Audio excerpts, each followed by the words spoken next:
everyone. Hello, and welcome to our session, Improving Employee Performance in the Enterprise, What the Data Really Shows. My name is Rebecca Clements, and I'm the SVP of People and Culture at Ally.io. And just a little bit about us, Ally is a business execution and goal management software company, and that helps enterprises across the globe build a culture of productivity, alignment, and velocity using the OKR framework. In particular, I'm really excited to be here because we just wrapped up a survey of over 4,800 employees, both customers and people who aren't yet customers of Ally, from across the US and UK about how they connect to work, how they connect with departments and colleagues, and how they manage productivity within their organization. We uncovered some really interesting insights around employee engagement, mission and purpose, and company culture. We'll be releasing a full survey in a few weeks, but I'm very excited to share some of it with you today. Joining me to talk through data and share some advice on how to interpret and navigate through these challenges within your organizations is Kathy Eastwood. And Kathy, I'm so glad our paths continue to cross. Thank you so much for being here. Would you like to tell us just a little bit about you and your background? Absolutely. Thanks, Rebecca. And it's great to be here and working with you again. So I'm the CEO and founder of E=Y. It's a firm focused on inspiring and enabling the next generation of leaders to really foster our high-performing teams. I'm currently working with Worksoft as the global people leader to help align and grow a high-performing culture there. Excellent. Thank you, Kathy. Can't wait to hear more about all of your experience and your guidance. Okay, so let's walk through the agenda. So number one, we've already done that. We've introduced ourselves, so we're racing right through this. Next, what we're going to do is discuss what data tells us about the way employees engage and gain a better sense about when employees are more or less likely to engage. And this, exploring the data, will surface the conversation about the challenges that enterprise businesses face around engagement. After that, Kathy and I will share 4 actions that you can take with you to make an impact in your companies, including what to focus on and where to start. So this is kind of a rapid fire session. So let's go ahead and get started. Okay, so I think it's important first to acknowledge the shift that we've all experienced. Now, on the one hand, hybrid and remote work are not new concepts. They've been around for a while, but for many companies, they were slowly moving in that direction. But this past year, 15 months, has thrown that timeline into hyperdrive for many companies, sending us all remote very quickly and unexpectedly. The ongoing shift of remote and soon to be remote hybrid has had a much bigger impact on enterprise companies than smaller companies. And it's been fueled by a number of things. So just to touch on those, it's been fueled by a move to global and distributed teams, technology-driven work. There's an increased urgency around the pace of innovation and growth. And then the need for visibility, particularly why we've all been remote, and alignment for across all businesses that are global and growing more and more complex all the time. So the need for that visibility and alignment as we've been remote. Kathy, when we were talking earlier this week, I love that you referred to this as the new norm. And so I'd love to have you just share a little bit about the new norm from an employee engagement perspective. Absolutely. Yeah, it's interesting because, everyone's saying, oh, it's a new different. Well, this is going to be the new norm of this hybrid environment. And if we're not careful and we don't engage our employees, it's going to be so easy for employees to just shift to the next company. And so, you think about an employee sitting here on a call and they could be scrolling through job posts during the meeting. They could be easily interviewing at lunchtime through Zoom, right? And the opportunities in front of them are no longer limited to businesses within their community, in their backyard. So now we need to make sure we're constantly thinking about how do we engage and retain our employees, because it's so easy to shut your computer down one day and you're at the next company the next day. Thank you, Kathy, and for being the sort of the voice of reason and the voice of the future. I've been reading a lot about this myself, and I'm sure people here on the call have as well, that the time is coming when employees will have said, okay, I've hunkered down enough and I'm ready to move on. So we have to be prepared for that. Yep. So building on the new norm, a little bit of additional data. Gartner research has been tracking trends in the business and connected workspace for a long time, and aligning goals and tasks has become the most common topic. So it's not enough today just to manage tasks, track them. Really, that's becoming less important, but it's about ensuring that the right work happens. And of course, from a business perspective, we always care about doing the right work. And it turns out that employees care very much about this as well. And so through our research, through our survey, there's been one very consistent theme. And from the data we've seen, from conversations that we've had, when employees aren't aligned to their company's mission, work suffers. It's really that plain and simple. And I know that's not a new concept on the one hand, but the data really bears this out. People want to believe in what they're getting up to do every day. And if they don't fully buy into it and don't find it compelling, at the very least, they want to know what it is. And the data supports this fully. So we looked at employees who expressed that they believe in the company mission, and employees who said they either don't know what it is or they don't believe in it. And aside from a general malaise, you can imagine that disconnect. We believe this has a very dramatic impact on the way people show up at work. So I'm excited to share some of the data that we found through our survey. Okay, first, 88% of employees who say they believe in the company mission also feel inspired by the work that they do. So almost 90% of people say if they believe in the company mission, they're inspired by their work. That's critical. Only 42% of employees who don't know what the mission is or don't believe in it can say the same. So what that means that if that connection is not there between mission and the work I'm doing, nearly 60% of our workforce could be coasting. And obviously, goes without saying, but I will say it, that none of us can afford that, to have that happen. Okay, next set of data. 72% of employees who believe in the company mission feel empowered to take risks, knowing that they could fail. Only 45% of those who don't know or don't believe in the mission say the same. So not only is it creating a culture of employees who aren't bought in, but it's impacting innovation. And innovation is key in this very competitive landscape that all of us are in. So absolutely critical. Final set of data that I want to share with you. 62% of folks who believe in the company mission check in on progress to goals with their manager and or with their teams at least bi-weekly. Only 40% who don't believe or don't know the mission check in regularly. And if that weren't bad enough, here's the real kicker.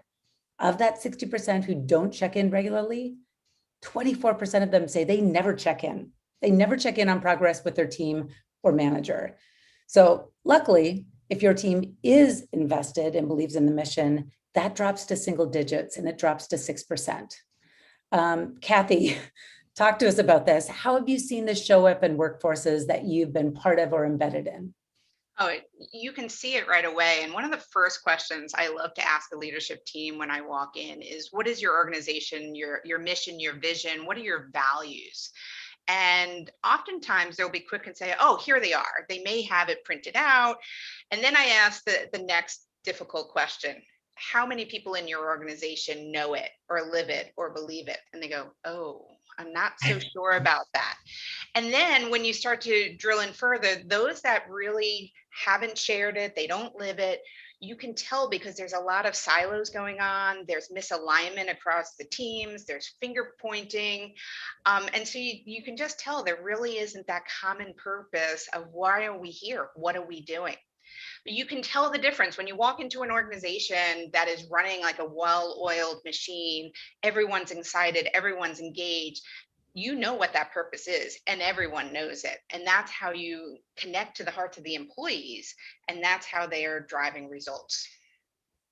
I love that, Kathy. I love that you, in particular, spotlighted that it's not just enough to have it articulated and written down, but it has to be compelling. It has to mean something. Yeah.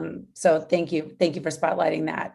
So we know it's an issue, right? We know it's an issue. We know mission is important. We know company culture impacts the bottom line. An HBR study found that companies with a shared sense of purpose innovate faster and see stronger customer loyalty.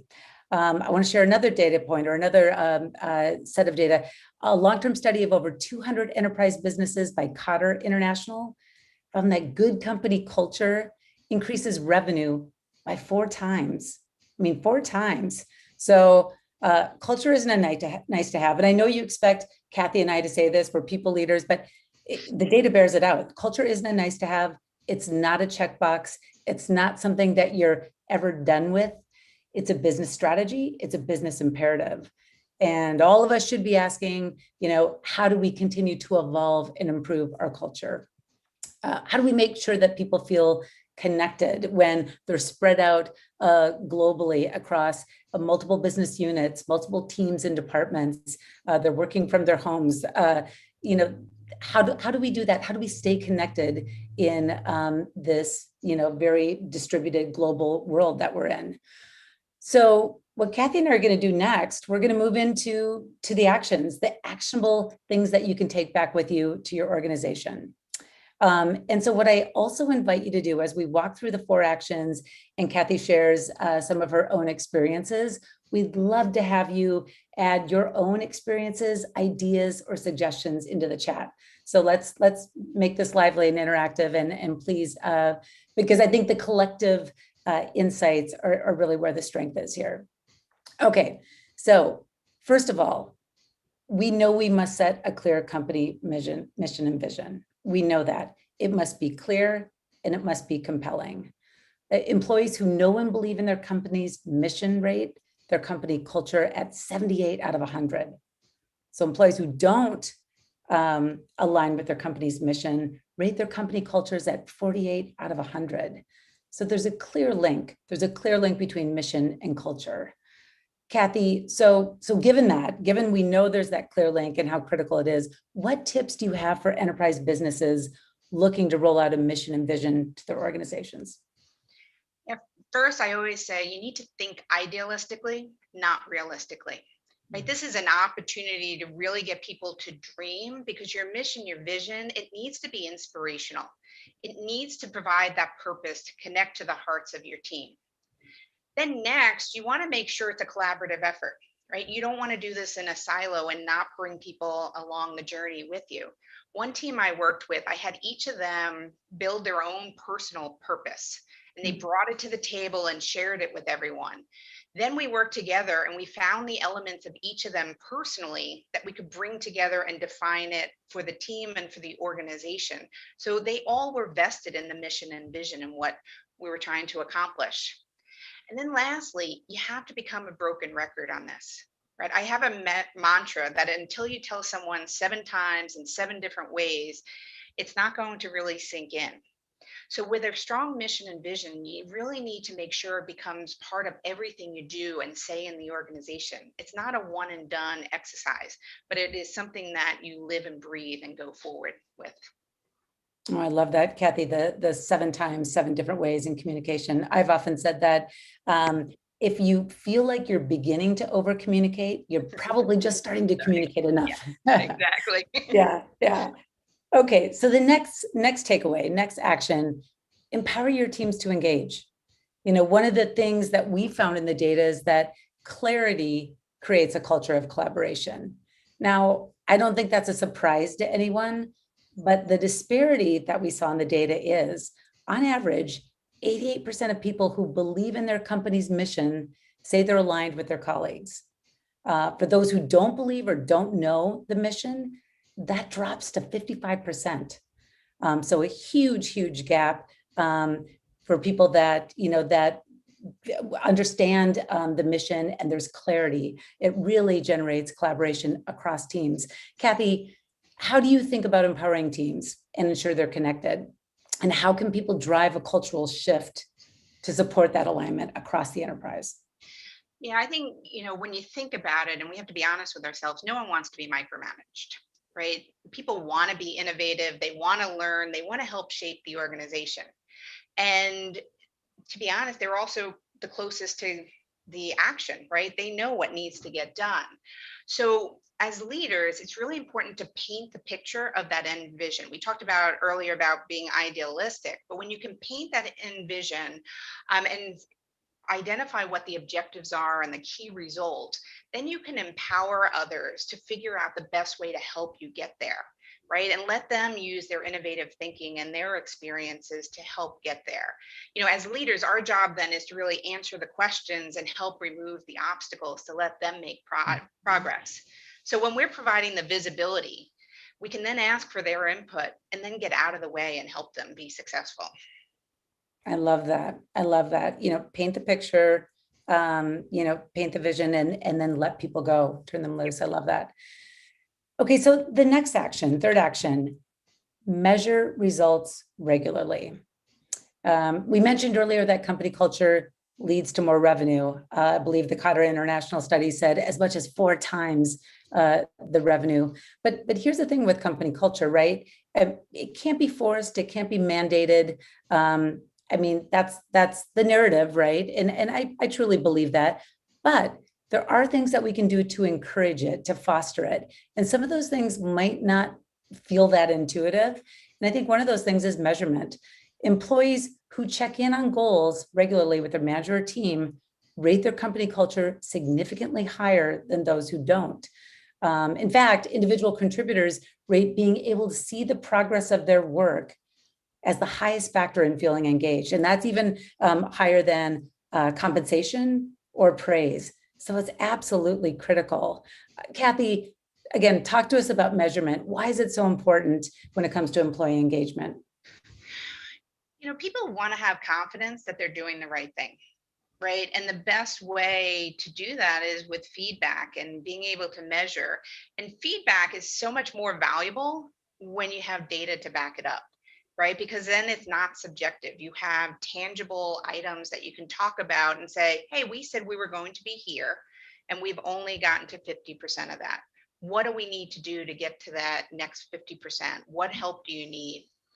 And people they crave that feedback. I mean, in fact, I conducted an exit interview one time, and the employee said, one of the main reasons I'm leaving is because I had not had a performance conversation with my leader, right? And that had been at the company for a year and a half.